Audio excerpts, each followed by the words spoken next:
Orange juice ला के दिया और उसके अंदर है ना नशीला पदार्थ मिला के दिया और मेरा ही अश्लील वीडियो बना के बेहोशी की हालत में बताया और बोला नहीं, 1 मिनट रुको। उनका उसके बाद उसकी डिमांडें बढ़ने लगी। उसने एक बार मुझसे 15 लाख रुपए मांगे। तेरी बेटी का वीडियो भी मेरे पास है और तेरी दूसरी वाली भी बेटी मेरे पास है और तेरे एडी से चोटी से जोड़ लगा पुलिस वाले भी मेरे साथ है। तुम क्या कर सकते हो? गलत काम आप करते हो, फंसाते हो मुझे, आप हो मुजरिम, आप हो। और उसके बाद आप मेरे पर शेर बन रहे हो। मैं संगीता बंसाली सबसे ज़्यादा वो मेरे को परेशान करी। कल रात को उसने मुझे मारा है रोड पर। किस आधार पर, किस बयान पर, किस सबूत पर मुस्लिम को छोड़ा गया?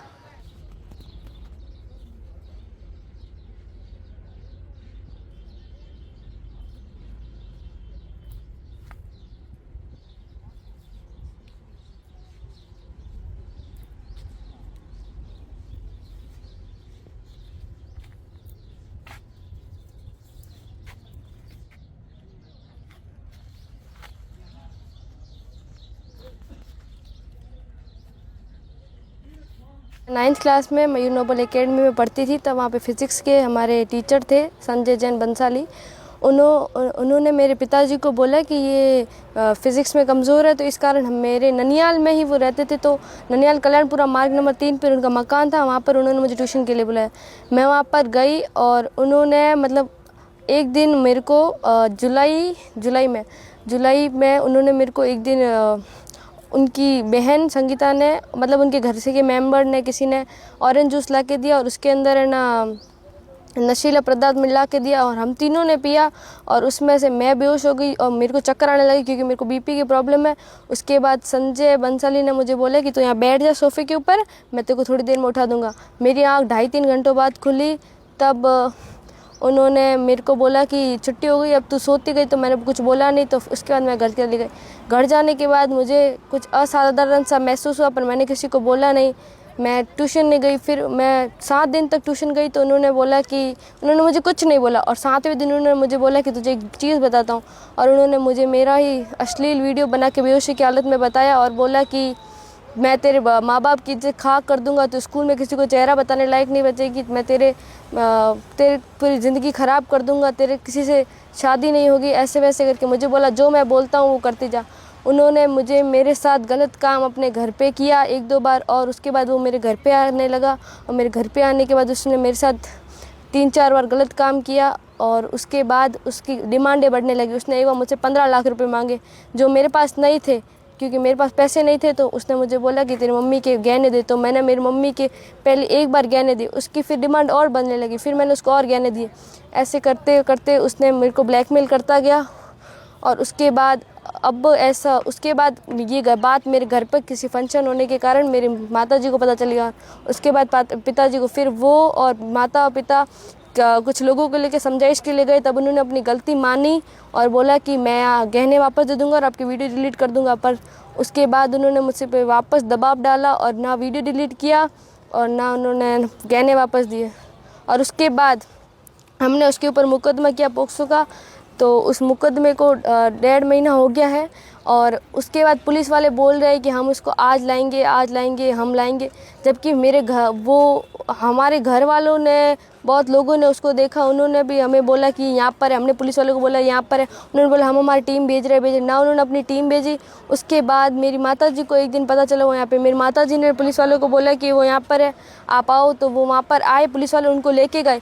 कल पुलिस वाले आए और उनको लेके गए और पूरे दिन उन्हें एसी के अंदर बैठाया, मुजरिम को एसी के अंदर बैठाया और मेरी माताजी और ये रोड पर बैठे रहे। और उसके बाद हमें बोला कि आप अब जाओ। और जब हम वहाँ से चले गए तब रात को उन्हें भगा दिया। तो बात ये है कि पकड़ने के बाद कैसे भगा दिया? जब उसको पकड़ के लाए हो आपने बोला कि मैं उसको रिको जेल में लेके जा रहा हूँ, तो आप उसको जोधपुर हाई कोर्ट के लिए कैसे भेज दिया? पुलिस प्रशासन मतलब इसमें पूरी उनके साथ है और वो खुद ही मतलब दबे हुए हैं, पैसों में या पता नहीं किस चीज़ में है। वो बस पावर के पीछे दबे हुए और इस हिसाब से वो हमारे साथ अन्याय कर रहे हैं और जो पैसे वाला है उसके बस फ़ायदे करते जा रहे हैं। मामला तो 2 साल हो गए हैं, 2-2.5 साल हो गए हैं, लेकिन मुझे बहुत दिन के बाद पता चला। जब हाथ से चीज़ें निकल चुकी थी तब पता चला। तब हाथ से चीज़ निकलने लगी तब मैंने पुलिस का सहारा लेना समझा। पुलिस वालों से मैंने ये मुकदमा दर्ज, मतलब वकील के पास गए, लिखा पढ़ी करवाई, फिर हम पुलिस वालों के पास गए। 9 दिन तक दिन में 2 बार या 3 बार, सुबह लेंगे शाम लेंगे, सुबह लेंगे शाम लेंगे, 9 दिन तक। रात को 10:30 बजे, 10वें दिन रात को 10:30 बजे मेरा मुकदमा दर्ज होता है, मेरे को मुकदमा दर्ज कर लेते हैं। मैंने कहा ठीक है। हम गए, हमारा मुकदमा दर्ज किया। फिर बोला आप बहुत सही हो, आप टेंशन मत लो, मैं किसी के साथ अन्याय नहीं करूँगा, आपके साथ नहीं करूँगा, आप अब चले जाओ। फिर है ना 15 तारीख को बोला बच्ची का बयान है, मतलब 13 तारीख को बच्ची का करवाया, मेडिकल करवाया, और 15 तारीख को इन्होंने बोला बयान है को मुकदमा। लेकिन जज साहिबा हाजिर नहीं थी। जज साहिबा हाजिर हुई 16 तारीख को। 16 तारीख को हम सुबह 8 बजे यहाँ आ जाते हैं, उनका कांस्टेबल आता है, इंग्लास दान देता। उन्होंने हमें कॉल किया, आप कहाँ हो? हमने कहा हम यहाँ आ जाओ। तो हमने वहाँ बयान दिए और हम घर चले गए। फिर मैंने 2-3 दिन हो गए, फिर देवी सिंह जी ढाका को कॉल करती थी मैं, सर क्या हुआ, कब पकड़ोगे? फिर कि हाँ हम भेज रहे हैं, हम कर रहे हैं, हम भेज रहे हैं, हम कर रहे, हम भेज देंगे, हम कर देंगे। सर मेरे से समझाइश करते, टेंशन मत लो, हम सही करेंगे, गलत नहीं करेंगे। मैंने कहा ठीक है। मैंने उनकी बात करने का तरीका अच्छा था, इसीलिए मैं उनसे प्रभावित होकर मैंने सोचा वो अच्छे के साथ अच्छा ही करेंगे, गलत नहीं करेंगे। कल जब मैंने बहुत बार सर को बताया, मेरे को जैसे जैसे मेरे पहचान वालों ने बताया वो वहाँ था, तब मैं सर को कॉल करके या मैसेज करके सर को बताती रही, सर वो बंदा वहाँ है, संजय जैन वहाँ है, आप पकड़ लो। संजय जैन अभी अहमदाबाद में, संजय जैन जयपुर में है, संजय जैन बाड़मेर में। फिर मैंने ही पुलिस वालों ने बोला हाँ हम हमारी टीम भेज रहे हैं, पकड़ लेंगे, लेकिन पुलिस वालों ने उनको कभी नहीं पकड़ा। ठीक है। फिर मैंने खुद ने ही उनका पता लगाकर, एक दिन जब वो अपने फ्लैट पर यहाँ आते हैं कल, और मैंने सुबह 7 बजे मैं जाती हूँ और वो वहाँ से आ जाते हैं, और आते हैं तब मैंने उनको पुलिस वालों को बुला के पकड़ा दिया। पकड़ने के बाद अपराधी को आराम से रखा गया, बैठा गया, उससे ना कोई पूछताछ हुई, ना कोई बात हुई। उसकी फैमिली के सारे मेंबर आ रहे थे, सब बात कर रहे थे, सब आ रहे थे, सब जा रहे थे, सारी चीज़ें हो रही थी। मेरे को बोला आप बाहर चल के बैठ जाओ। मैं पूरे सुबह 10 बजे 10 या 11 बजे की वहाँ बैठी हुई, रात की 10:30 बजे तक। मेरे को फिर लास्ट में बोला एक कांस्टेबल यहाँ से चले जाओ, वरना आपको मना, यहाँ क्यों बैठे हो? मैंने कहा क्यों, आपकी तो मतलब आपका तो जेल उधर है, इधर सड़क कोई आपकी थोड़ी है, ये पेड़ पौधे और ये सब आपका थोड़ी है जो। मैंने कहा लाओ डंडा, मारो मुझे, भगाओ, तब मैं जाऊँगी, वरना मैं नहीं जाऊँगी। मेरा अपमान किया उन्होंने रात को। फिर उन्होंने कहा फिर ऐसा क्या कि चले गए, लेकिन उन्होंने कुछ किया नहीं, लेकिन ऐसा मेरा अपमान करके चले गए। फिर एक और आता है, क्यों कर रहे हो, शांति कर लो, घर चले जाओ।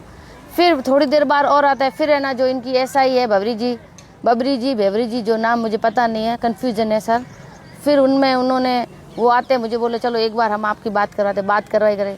वो बोले माने अब आप ऐसा करोगे, आप चले जाओ घर पे, आप टेंशन मत लो, हम सही काम करेंगे, इसको नहीं जाने देंगे। मेरे को बोला इसको रीको थाने लेके जा रहे, उसको लड़की जो साथ में थी, इसकी वाइफ संजय जैन की, उसको बोले परसों सके, लेकिन ना तो लड़की को उधर भेजा और ना उसको भेजा। रात को 12:30 बजे मेरी किसी पहचान वाले का कॉल आता है, पचपदरा होटल पर वो खाना खा रहे थे, मेरे को कॉल आता है कि दीदी आपकी मतलब ये आपने तो इनको पकड़ा दिया और ये इधर क्या कर रहे हैं? मैंने कहा क्यों? तो कि इनको तो छोड़ दिया, ये तो आराम से खाना खा रहे हैं और सुबह हाईकोर्ट में पेश हो जाएंगे। किस आधार पर, किस बयान पर, किस सबूत पर मुस्लिम को छोड़ा गया? मेरे को ये बोल कर के नहीं छोड़ेंगे, किस आधार और किस बयान पर मुस्लिम को छोड़ा गया? फिर मैं रात को 2 बजे थाने गई, दरवाज़ा बजाया, कोई नहीं था। एक कांस्टेबल सर थे, बाहर आए, अच्छे से बात की मेरे से। मैंने फिर देवी सिंह जी ढाका को फ़ोन लगाया, उन्होंने मैंने कहा हेलो, उसने फट फ़ोन काट दिया, उन्होंने मेरे से बात नहीं की। और फिर जो एसआई मैडम थे उनसे कॉल किया, मैंने कहा मैडम आपने तो बोला था भगाएंगे नहीं, और उनको क्यों भगाया? उनको क्यों जाने दिया? उनको आपने क्यों नहीं थाने में रखा? क्यों नहीं, आपके पास बैरिकेटर नहीं था, किसी और थाने में रख देते? उनको क्यों जाने दिया? क्या रीज़न था? आप समझ नहीं रहे हो, हमारे ऊपर अदारी मेरे को बोला आप समझ नहीं रहे हो, मेरे ऊपर अधिकारियों का प्रेशर है, जो उन्होंने किया वो मैंने किया, और आप क्या मुझे धमका रही हो? मुझे ऐसा बोला। मुझे उन्होंने ये बोला कि आप मुझे क्यों धमका रही हो? मैंने कहा मैं आपसे बात कर रही हूँ, धमका नहीं रही हूँ। कैसे घूम रहा है वो अपराधी संजय जैन जो पोस्को के मुकदमे में है, ये बकायदा ये रहे कागज, और बकायदा जज के सामने हो रखे हैं। उनका ये नहीं, एक मिनट रुको, उनका मानना है, देव सिंह जी ढाका का मानना ये मुकदमा गलत है, हम गलत है और वो संजय जैन सही है। और पता नहीं उसकी बहन, फिर मैं जब 10 बजे जब मैं घर गई जब उसकी बहन मेरे पियर गई जब मैं उसकी बहन वहाँ खड़ी थी, मेरे ना नानी के घर के आगे खड़ी थी, उधर बैठी थी। मैंने कहा तू भाई इधर क्यों कर रही है लड़के की बहन? अब मेरे को तो गुस्सा तो आएगा। मैंने कहा तू तेरे घर चले जा। उन्होंने बोला घर चले जा, ठीक है, वो घर गई। फिर उसके बाद पीछे मुड़कर बोलती है देख तेरी बेटी का वीडियो भी मेरे पास है और तेरी दूसरी वाली भी बेटी मेरे पास है और तेरे एडी से चोटी से जोड़ लगा, पुलिस वाले भी मेरे साथ है, तुम क्या कर सकते हो? और मेरे पास तो पैसों का भी पावर है, वो भी मैं उनको दे सकती हूँ। 50 लाख रुपए दिए या 25 लाख दिए या 1 करोड़ दिए, क्या दिए? उस लड़की संगीता ने बोला।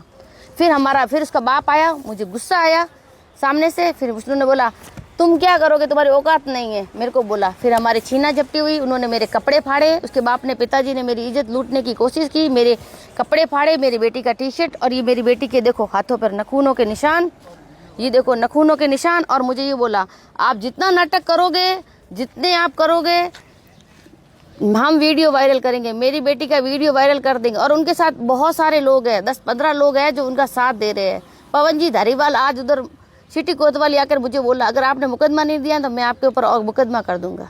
पवन जी धारीवाल जी वकील साहब है, वो उन्होंने मुझे बोला अगर आपने जो कुछ भी किया ना तो मैं भी वकील हूँ, मैं कुछ भी कर सकता हूँ। भाई मुस्लिम भी कुछ कर सकता है, उनका तो वकील क्या कर सकता है? भाई मैं तो एक आम आदमी हूँ और गरीब इंसान हूँ, मेरे पास कुछ नहीं है।